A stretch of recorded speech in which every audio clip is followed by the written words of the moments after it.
Once they start eating this way, you'll make yourself heart attack proof. Going back over proof. We know that if people are eating this way, they are not going to have a heart attack. Not only could we be past our last heart attack, but the vast majority of people, even my age, could actually reverse a lot of their blockage.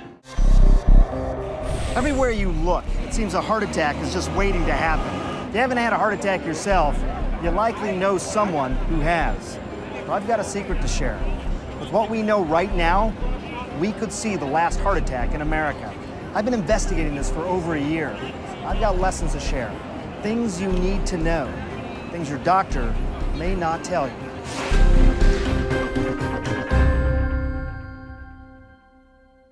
I was lucky I didn't die of a heart attack. Former President Clinton, like too many people, was busy. And for years, he ignored warning signs from his heart. But in 2004, during an exhausting book tour, there was something different. I had a real tightness in my chest when I was getting off the airplane. They hustled me down to Columbia Presbyterian, and they confirmed the determination that I had serious blockage and needed the surgeries. The 58-year-old Clinton needed to have his chest opened, his heart stopped, and surgery performed. On Labor Day in 2004, Mr. Clinton had 4 blood vessels bypassed. If it happened to him, could it happen to you? What about me? I'm a pretty typical guy in his early 40s with a family history of heart disease. So I decided to go on a mission to never have a heart attack. But how?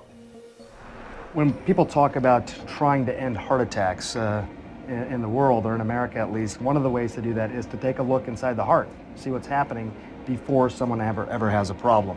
And that's what we're going to do here today. You're actually going to look for what in my heart? Yes, for calcium, which is part of the atherosclerotic process, the plaques in the heart. And if you're heading for a heart attack in 5, 10, 20 years, you will already have plaque. It's a lifelong process. The coronary calcium scan.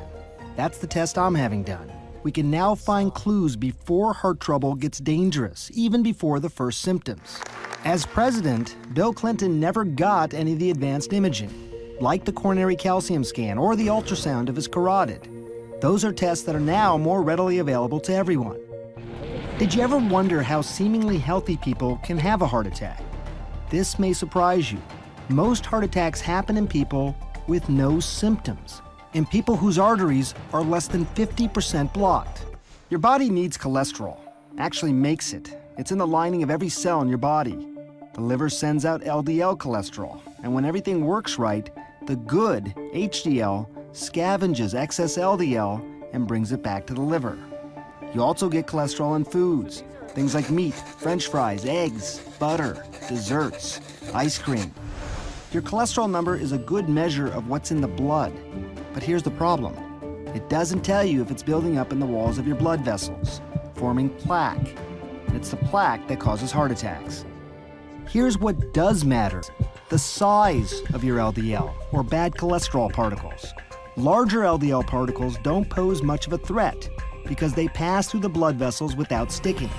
It's the smaller LDL particles that are more likely to lodge in the walls of blood vessels and cause a buildup of plaque.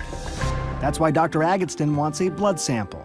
He wants to find out if I have a lot of small LDL particles, a sign that I could be prone to building up plaque no matter what my overall cholesterol number is. Spend just a few moments with Bill Clinton and you'll see he's a changed man. For starters, he's a lot thinner than he was as president.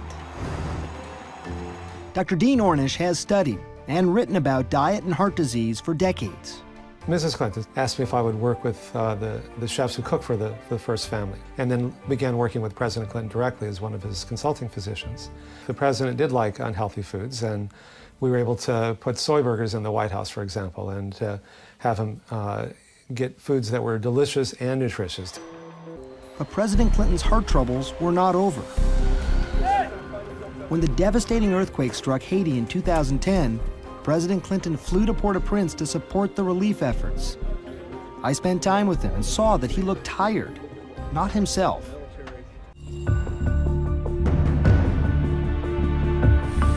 The doctors said it was a mechanical failure of the bypass, and he needed stents to open the blocked artery.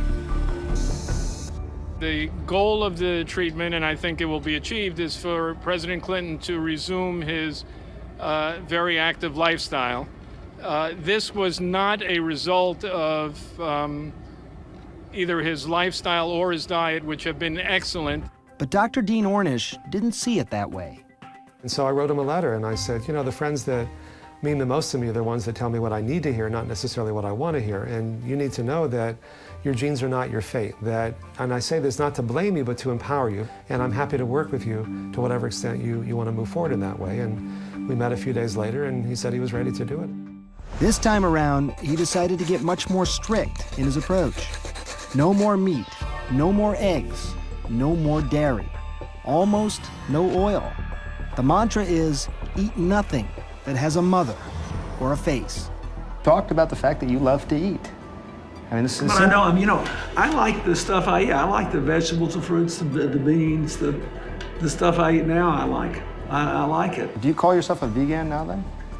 Well, I suppose I am if I don't eat dairy or meat or fish. You're doing this for your health. Is Yes, that why you're doing it? Absolutely.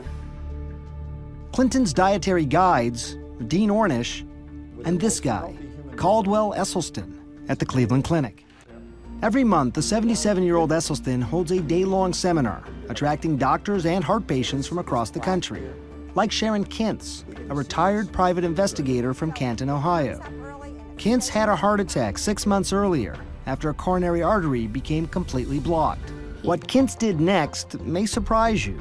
She turned the surgeon down cold, said no to open heart surgery, and decided to take a chance using food as medicine. Like President Clinton, Kintz has given up the food she loves, like butter and cheese. She's betting her life on Dr. Esselstyn's diet. She had a heart attack. Oh, yeah, I know. You know, Sharon. Oh, yeah. Doctors recommended she have an intervention. She's not doing it. Is there a downside? Could she be putting herself at risk? No. I think that's an excellent question. In hundreds of patients, data now going back over 20 years, and this most recent study about a decade, once they start eating this way, you will make yourself heart attack proof. Going back over proof. We know that if people are eating this way, they are not going to have a heart attack. Esselstyn has won some allies, like Dr. Terry Mason, Chief Medical Officer at Cook County Hospitals in Chicago, and the city's former public health commissioner. We've eaten ourselves into a problem, and we can eat ourselves out of it. Esselstyn thinks heart disease is completely preventable, no matter what sort of family history you have, simply by eating right. During his research, he came upon a stunning fact. Some cultures around the world, like people living in Central Africa, Papua New Guinea Highlanders, and Tarahumara Indians in Mexico, have virtually no heart disease. None. So what can we learn from them? You have some easy to remember adages about how people can decide what they should or should not eat. We know what they shouldn't eat. That is oil, dairy, meat, fish, and chicken. What do we want them to eat? We want them to eat all those whole grains for their cereal, bread, and pasta, beans, vegetables, yellow, red, green, and fruit. Now, what particular vegetables do we want them to have? Bok choy, Swiss chard, kale, collards, collard green, beet greens, mustard green, turnip greens, napa cabbage, Brussels sprouts, broccoli, cauliflower, cilantro, parsley, spinach, and arugula, and asparagus. And I'm out of breath. President Clinton's diet, no meat, no dairy, almost no oil, got me thinking, how different what he's eating now as compared to what he used to eat, and what most of us still eat. Make a habit of high-fat, high-cholesterol meals like this, and you can physically see the beginnings of heart disease. I was curious about the science behind Dr. Esselstyn's claims, so I dug up some of these peer-reviewed journals. They're small, just a handful of patients, but the results are pretty impressive. In one study here, patients on the Esselstyn diet and cholesterol-lowering medication had no heart attacks, had no coronary events of any sort after 5 years. And 3/4 of these patients actually saw their blockages get smaller. You're not talking about just reducing your chance of heart disease. You're talking about potentially reversing heart disease. Oh, absolutely. The late wisdom is that once you develop these plaques, they're there. You're stuck with them. Try not to let them get worse. Is that faulty thinking? I think it's absolutely faulty thinking. Here's a picture Esselstyn likes to show of a heart patient with a blocked coronary artery. And here's that same patient after going on a plant-based diet. You see the way the blockage has almost disappeared? Sharon Kintz survived a heart attack a year ago after a coronary artery became completely blocked. Now she's counting on the Esselstyn diet to keep her from having another. Thankfully, your heart muscle function is normal. Kintz's cardiologist, Adnan Zaidi, says so far so good with the diet. It's a difficult sell, but those who get onto it have benefited from it without a question. Kintz is a true believer. So is former President Bill Clinton. And nowadays, they have a lot of high-powered company. All of these CEOs and former CEOs are either vegetarians or vegans. Would you call yourself healthy now? Well, I think I'm healthier than I was. I lost 20-something pounds. All my blood tests are good. All my vital signs are good. And I feel good. And I actually have, believe it or not, more energy. I seem to need less sleep. Once you begin making these changes, most people find they feel so much better so quickly, it reframes the reason for making these changes from fear of dying to joy of living. And joy is what's sustainable. A year into her diet, a year after her heart attack, Kintz says she feels great. Simply walking tired her out 12 months ago. So what about me? I have a family history. Am I heart attack proof? Time to find out. Time to see what fate has to offer Sure. me. Now, we had some good news when we did the imaging, Right. that you had no plaque in your coronary arteries Right. on the calcium score. Right. Someone made a comment to me that this is sort of a 4-year guarantee that Yes. I won't have a heart attack. Would you agree with that? Yes. More good And, news. we never- Looking at my LDL, the bad cholesterol, Dr. Agatston tells me they're mostly large particles, the kind that don't build up as plaque in the blood vessels. If diet and exercise can make someone like me low risk for a heart attack, even with a strong family history, well, that's encouraging. I don't think there's any question that not only could we be past our last heart attack, but the vast majority of people, even my age, could actually reverse a lot of their blockage. Heart disease could be as rare as malaria today if we simply put into practice what we already know. It is possible to keep everybody from having a heart attack with education, with knowledge, with information. Now the question becomes, are people going to do this? I hope I've given you some food for thought today. And if all this makes you want to overhaul your diet, especially if you're a heart patient, you should talk to your doctor. Look, we've got a long way to go in this country, but I hope you'll join me so together we can work toward the last heart attack. I'm Dr. Sanjay Gupta. Thanks for watching.